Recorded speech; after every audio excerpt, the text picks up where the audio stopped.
Welcome to Liftoff. My name is Stephanie Newton. I'm here with my pastor, author, speaker, and conference leader, Brother Jacky Connell. Well, Steph, here we go again, another Liftoff that I always look forward to doing. And it's so exciting to be able to come together and talk about these very special conversations that we have in regards of Liftoff, and that is the leadership principles that we all learn from each other. And I just get really engaged and encouraged when I get to do these things. And I'm so thankful for people that listen in, not just with our own staff and leadership group here, but from other churches and other organizations. And we hope and pray that something that's said will kind of stimulate your thinking and encourage you. And we'd love for you to connect with us and let us know you've done that. So, hey everybody, good to have you here with us at Liftoff. Here we go. Well, today we're in part 5 of our 6-segment series on 6 ministry lessons for ministry leaders, what you always needed to know and no one ever told you. And so over the next segment or two, we'll be finishing up about everything that you've ever needed and wanted to know. So make sure that you tune in for this month and next month. And if you missed any of our series, go back on our YouTube channel or at jcimpact.org and catch up with us. But today, we have a fantastic topic. Yes, we do. Excited. Yes, we do. So everything rises and falls on this one thing. And so, Pastor, over the last several months, we have looked at how to be a great leader, how to enlist a great leader, how to meet people as a great leader, and how to maintain those leaders. But this is probably the one secret that every leader needs to know, and it all rises and falls on this one thing. Leadership. That's right, it's leadership. Absolutely. You know, we say that a lot in our meetings and as we get together as a group. You know, I make that statement probably more repetitive than I should, but I just want to reinforce to all of our group, you know, everything really does rise and fall on leadership. And if we miss that one pocket, if we don't put a lot of investment into that one thing, leadership, then we're going to mess this thing up. And people are following leaders. And so there we go. It's all about leadership stuff. And and that's one of the things that I think is so important as we do these things and other things that we do around our church. We're always wanting to polish our leadership skill set. And I think this is part of these kind of things help us do that. But we talk about it all the time. And we don't talk about just to have conversation. We really want to polish that leadership skill set so that we get better and better as a leader. Well, first things first, Pastor, what do you mean when you say leadership, and what is a leader? Well, you know, when you think about that one word, my mind goes in a million different directions. You know, there's good leaders and there's bad leaders, and you also have to recognize that either good leaders or bad leaders have one thing in common, and that is the word leader. You know, I was thinking about this as we begin to prepare for this. You know, Billy Graham was a great leader and did a great job in leading, and there's other people that have risen to the top of our good leader column. But you know what? Hitler was a leader too. David Koresh was a leader. And there's a lot of negative or bad leaders, but nonetheless, they had the ability and the capacity to lead. And so when I sum up the thought of that, I certainly want to encourage all of us to be good leaders, not the bad leaders. But leaders, to me, are simply defined like this, a simple definition. They have people that follow them. So if people are following people, they are a leader, whether they're good or bad. Someone said, if you're a leader and you're walking in a direction and you stop and look behind you and nobody's following you, you're not leading, you're only taking a walk. And boy, that's a true statement. But leaders have people that follow them and people that want to follow them.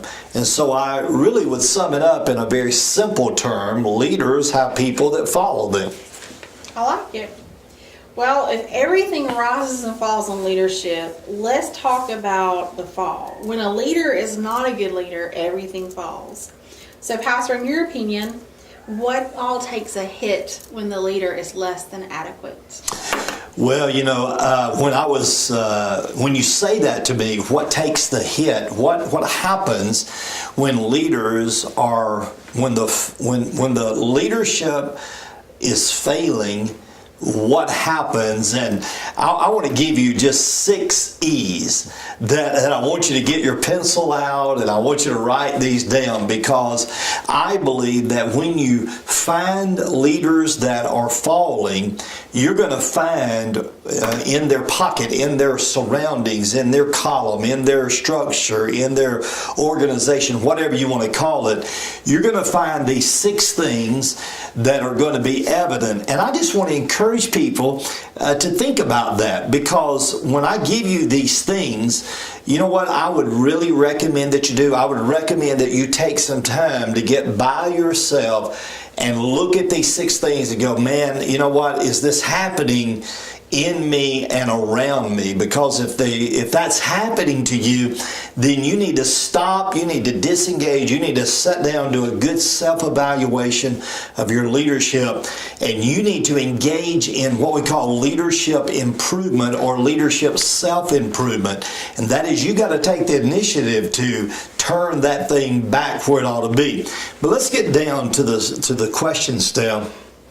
And that is this: what falls when leadership is failing? The first thing I want you to remember is this first E. Are you ready? Everything. that is, everything starts going down. And I know that's a big E, but everything suffers. When a leader is failing, everything suffers. I mean, there's not a piece of the pie, there's not a piece of your organization that isn't suffering if the leader is failing. Everything. Now, you may kid yourself and you may say, you know what, everything's okay, or maybe no, it's not. If you're failing as a leader, everything is suffering.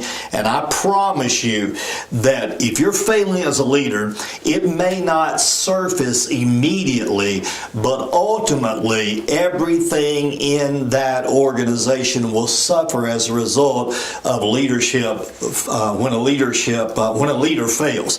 So everything suffers. That's the first one. Everything rises and falls on leadership.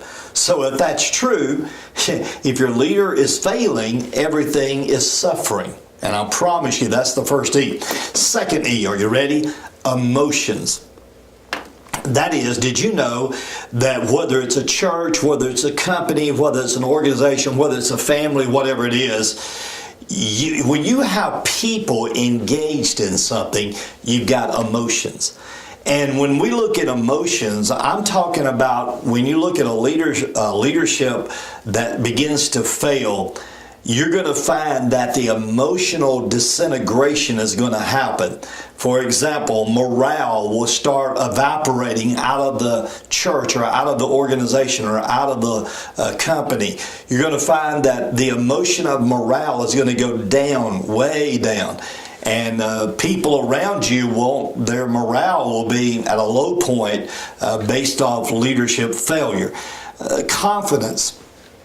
A part of the emotion of being confident is going to suffer because people don't have confidence when leadership is failing.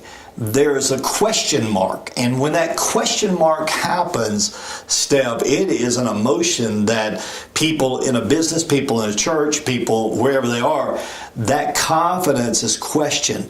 So, I mean, we could go on forever. I mean, the emotion of it. I mean, when leaders fail, it affects the emotion of everybody around you. So the first one is everything suffers. The second one is emotions will be involved, and they're going to be really warped up. And then the third E is execution.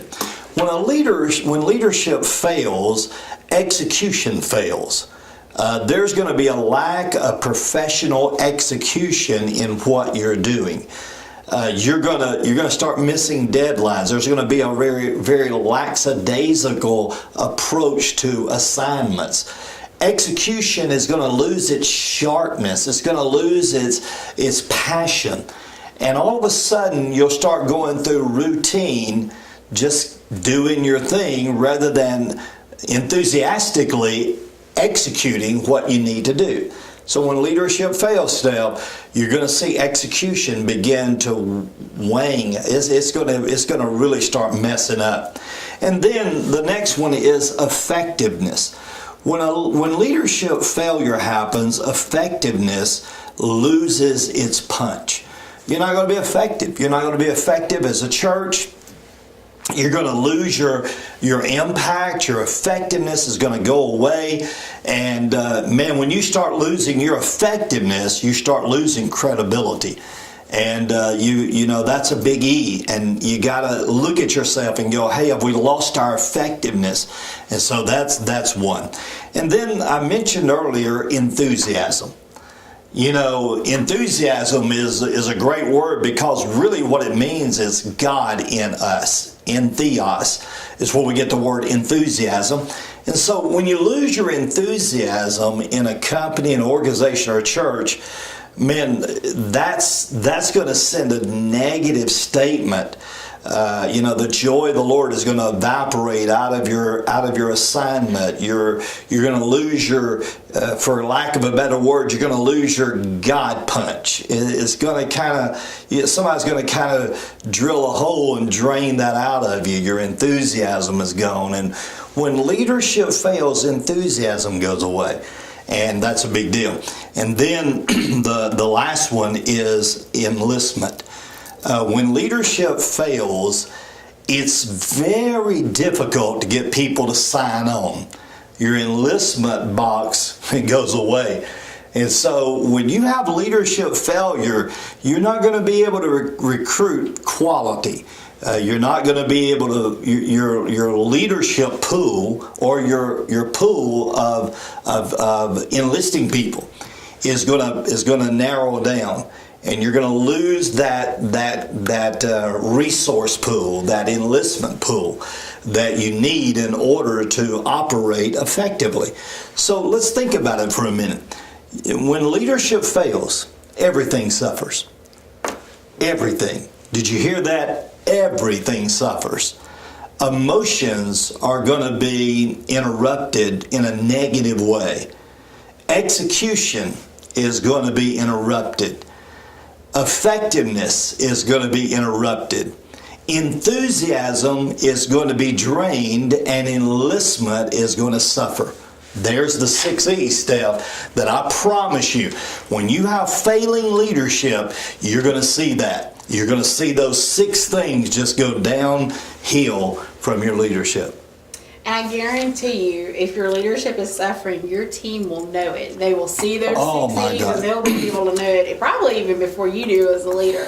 Absolutely. And you know, Steph, that's a great point because people will see that. Absolutely. You know, you can't fake that. You can't fake effective leadership and progressive leadership. And you can't, you know, when your leadership line is suffering, people will pick up on it.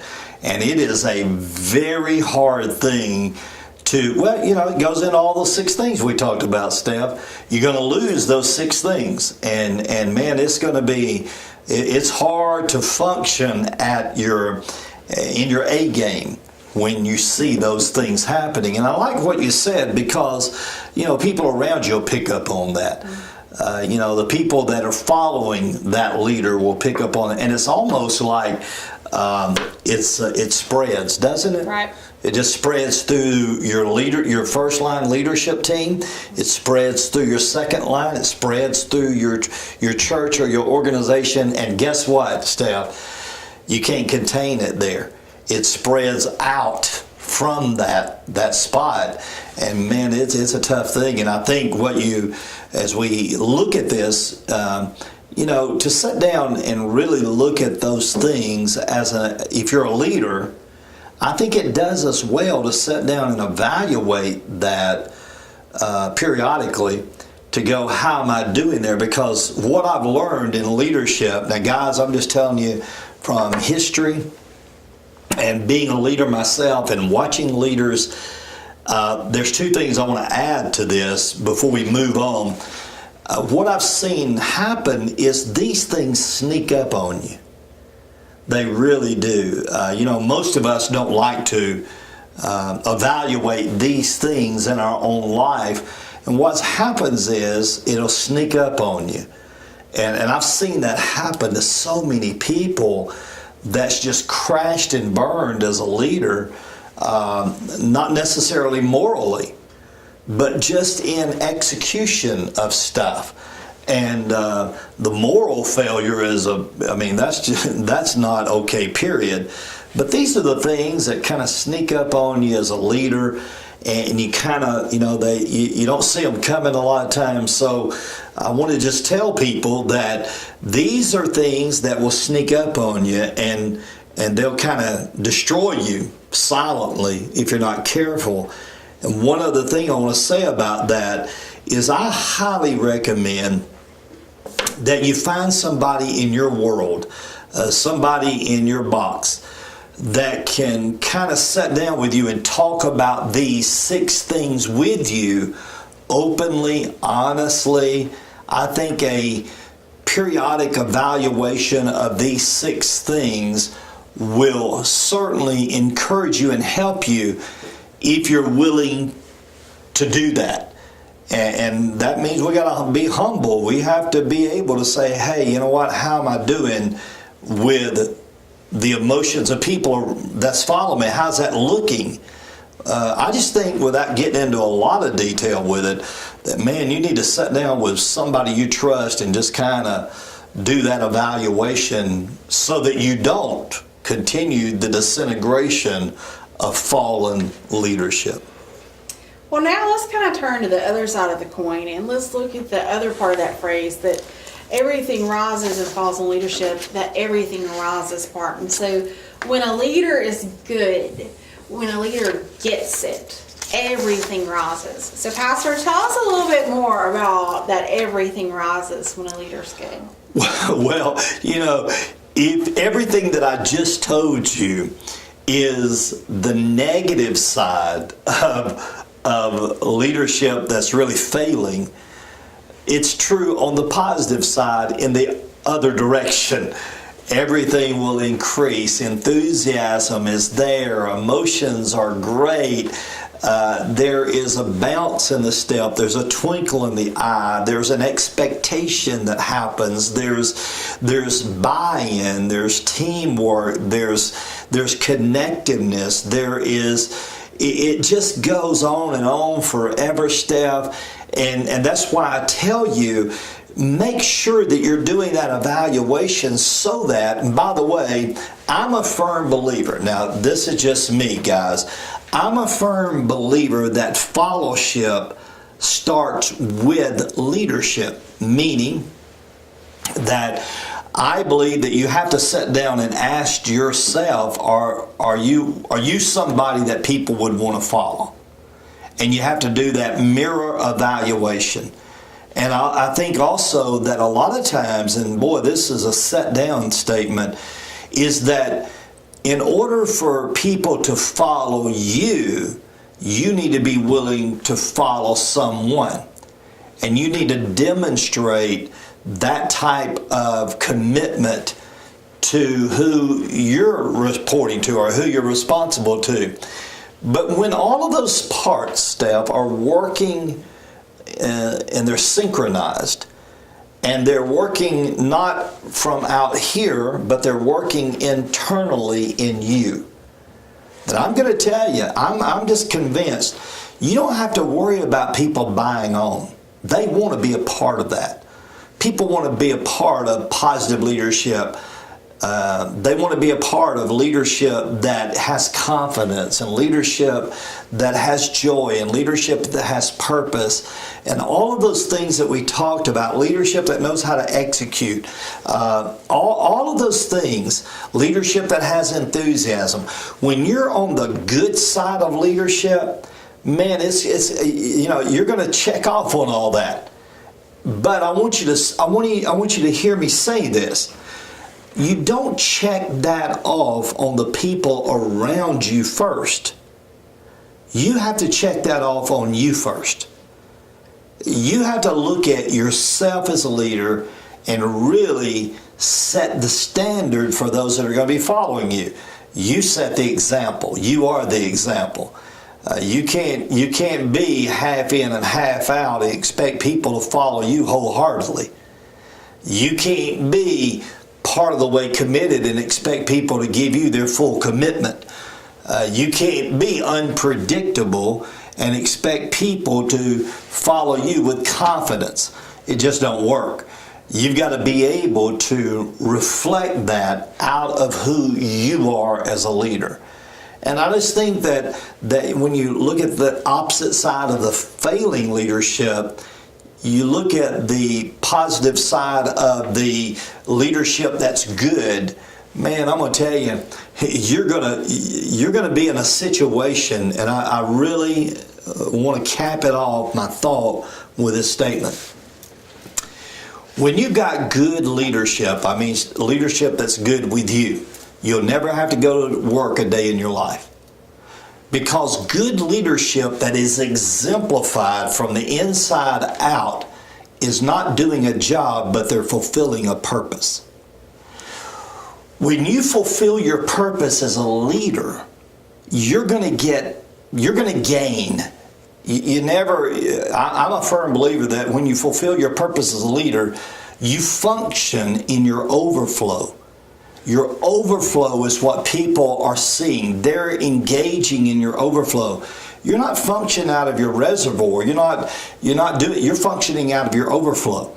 And in doing that, man, you're going to fulfill your purpose. And again, say to you, you will never have to go to work a day in your life when you are fulfilling your purpose as a leader. Well, there you have it. How to fulfill your purpose as a leader, how to never go to work, and how to learn the secret to all good leadership, that everything rises and falls in leadership. Absolutely. And you know what? We are surrounded here with our church. We're surrounded with incredible leadership. And I'm going to tell you, as a senior pastor and being surrounded with people around me all the time, man, it's such a joy. It is such a joy. And the execution is incredible, and the atmosphere is phenomenal, and the emotions are positive, and all the things that we discussed. And I'm just going to tell you, your leadership is something that's in you. It's in you. And I just want to encourage you once again to do that honest evaluation, because I want to leave you with a real encouraging word. And that is, we all have the potential to be better. And you know what? If you're listening to this and watching this, you're not finished. You still have opportunity to do some real positive movement of your leadership. You still have the opportunity to reinvent yourself. You still have the opportunity to go back to the drawing board and look at some of the areas that you need to work on. And so my prayer for you is that you will be a leader, that everything good is going to rise in your organization, in your church, in what you do, because you set the example to execute it in a positive way. Well, thank you for joining us for Liftoff today and our 6 ministry lessons for ministry leaders. I hope that you'll tune in for next time, where we're going to talk about something that is valued here at Eden Westside. Oh my, it's going to be good. You will not want to miss the final segment of our series.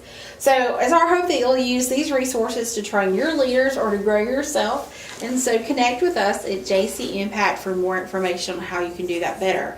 Also, if you enjoyed our discussion today, share this link to your social media page and let someone else enjoy the training that you're getting. Got to do it. See you next time. God bless you.